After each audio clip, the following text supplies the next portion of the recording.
Welcome back. देखिए, हम लोग सहायक आचार्य एग्जामिनेशन क्लास 6 to 8 के साइंस सब्जेक्ट के लिए हम लोग आज फिजिक्स पे बात करने वाले हैं कि फिजिक्स में हमको किस तरीके से तैयारी करना चाहिए इन बचे हुए दिनों में। ठीक है, जैसा कि आपको पहले से पता है कि अगर आप कोई भी 3 सब्जेक्ट चूज करते हो तो हर सब्जेक्ट से आपको 60 क्वेश्चन आएगा पेपर 4 में और टोटल आएगा आपको 180 क्वेश्चन। ठीक है, तो फिजिक्स से हमको 60 क्वेश्चन रहने वाले हैं और ये 60 क्वेश्चन जो है ये MCQ होगा, यानी ऑब्जेक्टिव क्वेश्चन होगा। आपको एक करेक्ट ऑप्शन चूज करना है।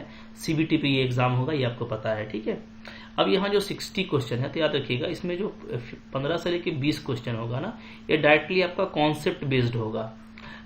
कॉन्सेप्ट से रिलेटेड आपको स्टेटमेंट बेस्ड क्वेश्चन हो सकता है जिसमें आपको न्यूमेरिकली सोल्व करने का जरूरत नहीं पड़े और डायरेक्ट आप उसका आंसर बता सकते हैं। ठीक है, बट मैक्सिममली मतलब यहाँ पे क्लियर है कि 40 से लेकर के जो 45 क्वेश्चन है, या तो मतलब एक बड़ा जो पार्ट है वो न्यूमेरिकल टाइप का होगा। ठीक है, जिसमें आपको सोल्व करके आंसर बताना पड़ता है। ठीक है, तो फिजिक्स में ज्यादातर न्यूमेरिकल रहता है, इसको भी ध्यान देना है। मतलब मैथमेटिकल जो फॉर्मूला होता है फिजिक्स में, उसका आपको यूज करके आपको क्वेश्चन सोल्व करना पड़ता है, ये आप पहले से जानते हैं। ठीक है, अब अगर हम लोग यहाँ पे सिलेबस की बात करें तो सिलेबस में आपको यहाँ पे जो है टोटल 8 पोर्शन पढ़ना है।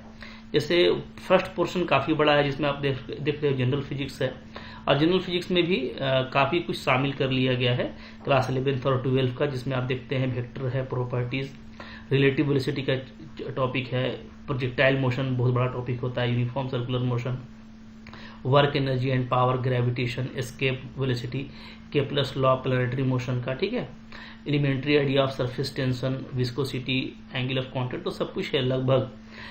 कह सकते हैं कि आपका यहाँ पे स्टैटिक्स और काइनेमेटिक्स से उठा करके, ठीक है, फ्लूइड मैकेनिक्स की तरफ भी जो 11th और 12th में जो पोर्शन था वो सारा पोर्शन यहाँ पे आपको लगभग दिया गया है। ठीक है, अब यहाँ पे बी सेक्शन में रिलेटिविटी है, तो इसको हम लोग एक अलग सेक्शन ही लेके चलेंगे, क्योंकि ये स्पेशल थ्योरी ऑफ रिलेटिविटी है जिसमें Laurent transformation, length contraction, time dilation वगैरह का कॉन्सेप्ट यूज होता है। ठीक है, तो ये थोड़ा सा BSc में ये पोर्शन दिया है, बट बहुत सिंपल पोर्शन है, इसको अभी आप अच्छे से समझ सकते हैं।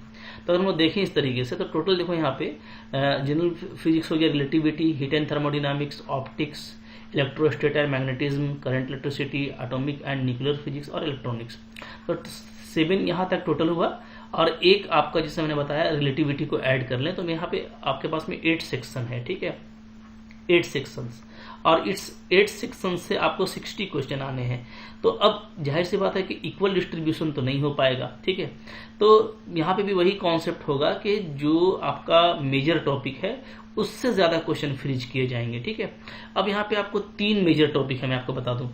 जो 3 बड़ा टॉपिक है उसमें है आपका एक तो इलेक्ट्रोस्टैटिक और मैग्नेटिज्म, ये 4 नंबर पोर्शन, एक आपका करंट इलेक्ट्रिसिटी 5 नंबर पोर्शन, और एक मैंने जो अभी आपको बताया जनरल फिजिक्स जो आपका 6 नंबर का पोर्शन में आ जाएगा। ठीक है, मतलब कि 3 पोर्शन जो इंपॉर्टेंट है उसमें करंट इलेक्ट्रिसिटी, इलेक्ट्रोस्टैटिक, मैग्नेटिज्म और जनरल फिजिक्स, ये काफी इंपॉर्टेंट है, इससे ज्यादा क्वेश्चन फ्रीज किए जाएंगे।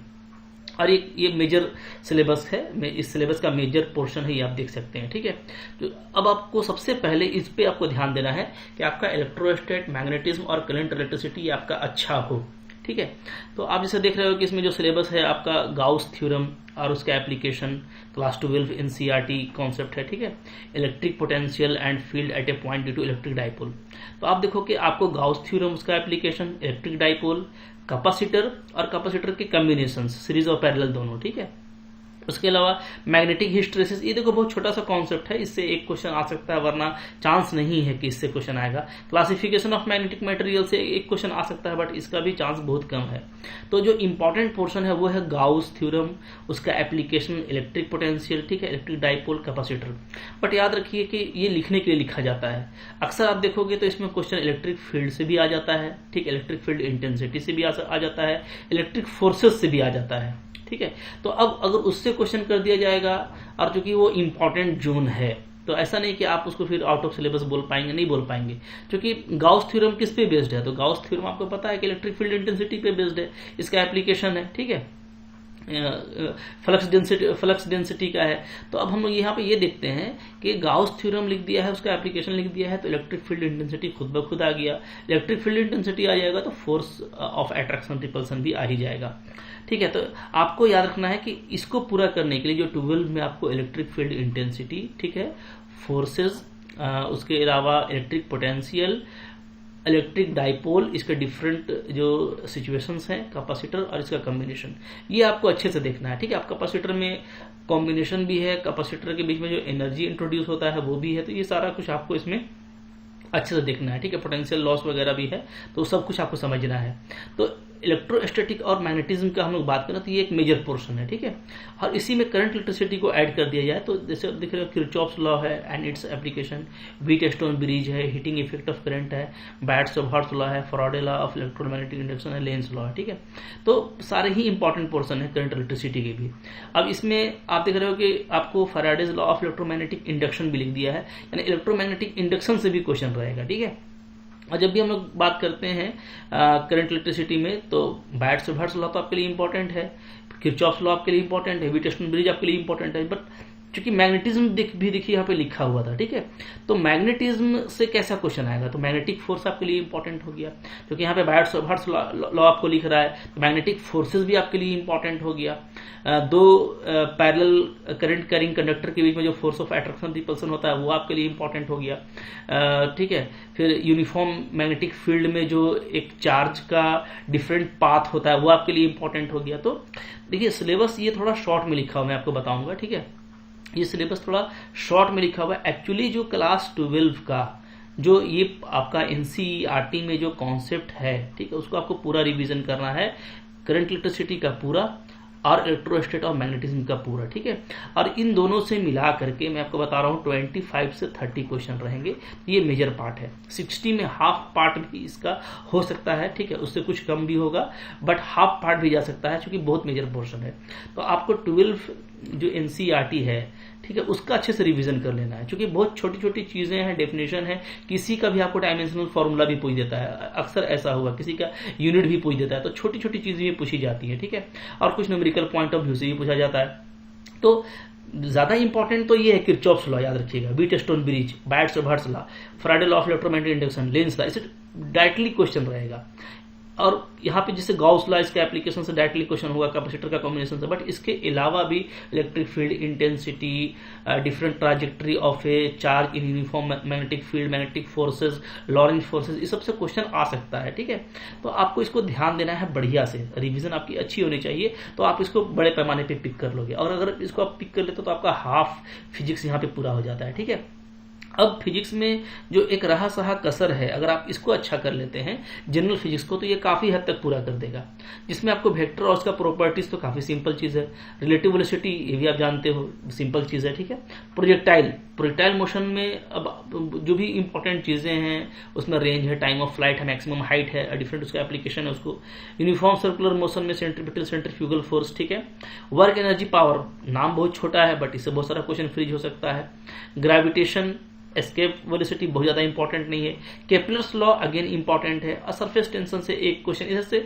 एक ही क्वेश्चन आएगा, एक या दो हार्डली। ठीक है, तो जो फ्लूइड मैकेनिक्स है उसको अगर हम लोग यहाँ पे छोड़ भी देते हैं तो कोई इशू नहीं है, बट उसके अलावा जो आपको यहाँ पे मैकेनिक्स की जो पोर्शन है वो काफी इंपॉर्टेंट है।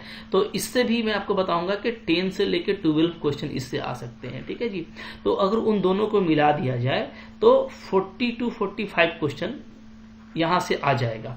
ठीक है, ये मैं आपको बता रहा हूं कि जो जनरल एक्सपीरियंस है सिलेबस का उससे। ठीक है, 40 क्वेश्चन भी अगर आप लोगे तो बाकी 20 क्वेश्चन के लिए आपके पास में पोर्शंस अवेलेबल है। स्पेशल थ्योरी ऑफ रिलेटिविटी, इससे आपको 2 से 3 क्वेश्चन आ सकता है। हीट एंड थर्मोडायनामिक्स, क्योंकि आप इसमें देखोगे इसमें है क्या, इसमें चूंकि एक काइनेटिक थ्योरी है, ठीक है, जीरोथ लॉ है। अब काइनेटिक थ्योरी ऑफ गैसेस है तो इसमें जो गैस के बेसिक लॉज हैं, बॉयल्स, चार्ल्स, उससे भी क्वेश्चन आ सकता है। ठीक है, ये सब जो डिफरेंट आपका थर्मोडायनामिकल प्रोसेस है, आइसोथर्मल हो गया, एडियाबेटिक हो गया, रिवर्सिबल, तो इससे आपको क्वेश्चन आ सकता है। कैनेट हीट इंजन का इफिशियंसी का बहुत एक फॉर्मूला होता है, उसके बेस पे क्वेश्चन आ सकता है। ठीक है, तो यहां से आपको 5 से 6 क्वेश्चन यहां से आपको आ सकते हैं। अब यहाँ पे आप देखोगे फिर अगेन आपका यहाँ पे जो ऑप्टिक्स है, ठीक है, तो सिंपल और कंपाउंड माइक्रोस्कोप, हाइजेंस प्रिंसिपल और इंटरफेरेंस ऑफ लाइट, ये काफी इंपॉर्टेंट है। इंटरफेरेंस ऑफ लाइट हो गया कंपाउंड और सिंपल माइक्रोस्कोप का यूज करके, ठीक है, और हाइजेंस प्रिंसिपल। तो यहाँ से भी आपको 5 से 6 क्वेश्चन रहेंगे, ठीक है। तो इन सब पोर्शन को आपको अच्छे से ध्यान देना है। उसके बाद आप देखोगे कि एटॉमिक और न्यूक्लियर फिजिक्स, तो यहाँ पे ये केमिस्ट्री का पोर्शन है, structure of atom, bourse theory और आपका हाइजेनबर्ग अनसर्टेनिटी प्रिंसिपल। तो यहाँ से भी आपको 2 से 3 क्वेश्चन, ज्यादा नहीं रहेगा। और जो इलेक्ट्रॉनिक्स है, तो इलेक्ट्रॉनिक्स में जंक्शन डायोड हो गया, जिनर डायोड हो गया, रेक्टिफायर्स हो गए, ऐसे क्वेश्चन होंगे। बट यहाँ पे जो इंपॉर्टेंट है आपका, जिससे फिक्स क्वेश्चन होगा 2 या 3 क्वेश्चन, वो है लॉजिक, ट्रुथ टेबल और बुलियन अलजेब्रा, इससे, ठीक है। अब बाइनरी सिस्टम, बाइनरी डेसिमल से भी क्वेश्चन आपको आएगा। तो यहां से भी आप देखोगे कि 7 to 8 क्वेश्चन इससे आपको दिया जा सकता है। तो अब आप सबको समअप करोगे तो इसी से आपको 60 क्वेश्चन आना है। और हमको चूंकि जिनके लिए ये मेन पेपर है, जैसे मैंने आपको बताया है CCP मॉडल ना, कि हमको 2 पेपर को क्या करना है, पूरा कंप्लीट करना है और एक को पार्शियल करना है। तो कंप्लीट के अकॉर्डिंग में अगर आपका फिजिक्स एक मेन पेपर में आप रखे हुए हो तो इसको आपको अच्छे से तैयारी करना, ओवरऑल सबको पढ़ना है। बट जहां से ज्यादा क्वेश्चन आएगा उसके लिए आपको प्रैक्टिस ज्यादा करनी है। क्योंकि मैंने एनसीईआरटी सिलेबस का तो बोल दिया, बट एनसीईआरटी में बहुत ज्यादा क्वेश्चंस नहीं रहते हैं, कॉन्सेप्ट रहता है। तो क्वेश्चन की प्रैक्टिस, ऑब्जेक्टिव क्वेश्चन की प्रैक्टिस के लिए आपके पास में कोई साइड बुक होना चाहिए, या अगर आप कोर्स से किसी की तैयारी कर रहे हो, ठीक है, बहुत सारे क्वेश्चन की प्रैक्टिस कर रहे हो, दैट्स गुड, तो आपके लिए अच्छा रहेगा। मेरा भी कोर्स है, काफी इफेक्टिव है, हर एक टॉपिक को मैंने टच किया है और अच्छे क्वेश्चंस मैंने प्रैक्टिस कराए हैं। तो आई होप आप बहुत लोगों ने वहां से भी किया है, तो उनके लिए वो भी फ्रूटफुल रहेगा, ठीक है। तो इस अंदाज में आपको तैयारी करना है 60 क्वेश्चन के लिए। बिल्कुल ऐसा नहीं सोचना कि भाई ये छोटा छोटा टॉपिक है, नहीं, छोटा टॉपिक नहीं है, 4 और 5 बड़ा टॉपिक है, जनरल फिजिक्स बड़ा टॉपिक है, और उसके अलावा बाकी सारे जो है लगभग पैरेलल के टॉपिक्स हैं। तो आपको इसके अकॉर्डिंग में तैयारी करनी है, ठीक है। मैं आपको फिर से बोलूंगा कि रिविजन इस लेवल पे कीजिए, सिर्फ यहां से देख देख करके नहीं कि ये लिखा हुआ है, ठीक है। जहां पे जैसे मैं आपको बताया कि आपके लिए इलेक्ट्रोस्टेट, मैग्नेटिज्म और करंट इलेक्ट्रिसिटी काफी इंपॉर्टेंट है, बहुत अच्छे से रिवीजन करना है, हर एक चीज को देख लेना है जो आता है। बहुत सा फॉर्मूला बेस्ड और डायरेक्टली रिजल्ट बेस्ड यूनिट का क्वेश्चन, डायमेंशनल फॉर्मूला क्वेश्चन आ जाएगा, तो फिर आपको काफी इजी क्वेश्चन छूटने का डर रहता है। तो फिजिक्स में याद रखिएगा, मुश्किल क्वेश्चन नहीं आएगा, इसका क्वेश्चन इजी रहता है, ठीक है, 12th लेवल का ही रहेगा, उससे ऊपर नहीं जाएगा, ठीक है। तो ये मैंने आपको बता दिया, तो आपको इसके अकॉर्डिंग तैयारी करनी है। और अगर आपकी तैयारी हो गई है तो आपको टेस्ट सीरीज का जरूर देना है, ठीक है। जितना आप टेस्ट देंगे ना, उतना आपको क्लियर होता है कि हाँ कितना टाइम लग रहा है, मैं कितना क्वेश्चन कर पा रहा हूँ, ठीक है, मेरी स्किल क्या है, MCQ स्किल वगैरह, तो वो उसके अकॉर्डिंग आपको टेस्ट जरूर देना। टेस्ट सीरीज अवेलेबल है, आप जाकर के सिर्फ फिजिक्स का टेस्ट सीरीज ले सकते हो, आपको अलग से मिल जाएगा सिर्फ फिजिक्स का 350 में। और अगर आप फिजिक्स, केमिस्ट्री, मैथ तीनों का लेते हो, 3 घंटे का पूरा कंप्लीट टेस्ट वाला पैटर्न, तो आपको 650 में मिल जाता है, जाके आप मेरा ऐप विजिट कर सकते हो, ठीक है। ऐसे इस 350 से बेटर ज्यादा ये अच्छा रहेगा कि आप 650 में इसका कोर्स ले लीजिए, जिसमें फिजिक्स को पढ़ाया भी किया है और प्लस उसमें आपको टेस्ट भी फ्री में मिल जाएगा, तो ज्यादा बेस्ट है। 650 में फिजिक्स का कोर्स है अवेलेबल, आप जाकर के मेरे ऐप MSc लर्न ऑनेस्टी, ठीक है, MSc लर्न ऑनेस्टी पे जाकर के विजिट कीजिए। और मैं आपको बताऊंगा कि चाहे फिजिक्स हो चाहे मैथ हो, ठीक है, बिल्कुल बी ऑनेस्ट, मैं आपको बोल रहा हूँ, सिलेबस इतना लंबा नहीं है कि हमको 3-4 महीना पढ़ना पड़े, ठीक है। अगर आप इसके अकॉर्डिंग पढ़ेंगे तो ये 15 दिन भी आपकी तैयारी के लिए काफी अच्छा साबित हो सकता है। बट जैसे मैं बता रहा हूँ वैसे पढ़िए, रिवीजन स्ट्रॉन्ग होना चाहिए, क्योंकि 12th क्लास आप पढ़ करके आए हो, आपको कुछ नया नहीं पढ़ना, बस रिवाइज करना है और उसके अकॉर्डिंग आपको क्वेश्चन की प्रैक्टिस करनी है, ठीक है। टेस्ट सीरीज लगा के जाना है, बिल्कुल कॉन्फिडेंट होकर जाइएगा, रिविजन करके जाइएगा, अच्छा पेपर साबित होगा। फिजिक्स आपको बहुत ही अच्छे नंबर दिलाएगा, ठीक है। तो अगर आपका PCM है तो फिजिक्स, केमिस्ट्री, मैथ्स से आप काफी अच्छे नंबर उठा सकते हो। मैंने मैथ्स का भी बताया है कि उसमें कौन कौन सा पोर्शन ज्यादा आपके लिए इंपॉर्टेंट रहेगा, और मैं केमिस्ट्री के लिए भी जैसा मेरे को टाइम रहेगा मैं डिस्कस कर दूंगा, ठीक है। तो आई होप आपके लिए फ्रूटफुल रहा होगा।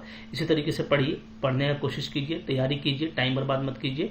डेफिनेटली काफी अच्छा एक अपॉर्चुनिटी है, बहुत ज्यादा कंपटीशन नहीं है। आप अगर अच्छे से तैयारी करते हैं तो आपके चांसेस काफी अच्छे रहेंगे।